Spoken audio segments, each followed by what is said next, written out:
Sir. Yes, you. Can I interview you?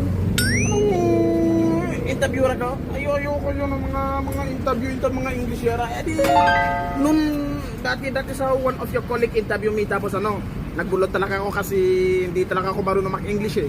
Tapos, ngayon na raw nandito ka. Ayoko talaga mga interview, king ina nyo talaga oh. Ayoko yun. I don't have English anymore. For 500 pesos. 500? Talaga ba? Yes, sir. What is your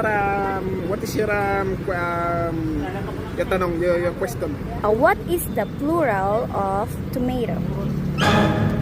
Plural ng tomato. Edi, alam mo, English. Ma'am, you know na that we Filipino people, we put food on the table. We Filipino people, we use tomato to cook food. We use tomato to cook yung sinigang. Edi alam ko talaga na if you test sinigang, ma'am, you will not go back to your country.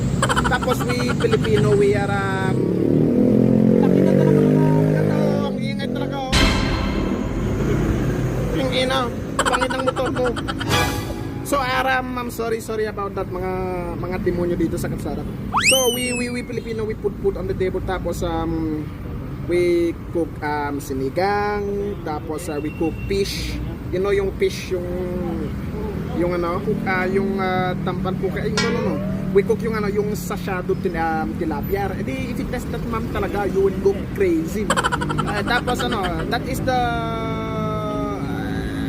plural form of tomatoes talaga. At saka when you have ang importante talaga of the plural form of tomato is when you have many tomatoes, so many tomatoes. That is the plural. Yun lang ba? Okay, sir. Thank you. Bye.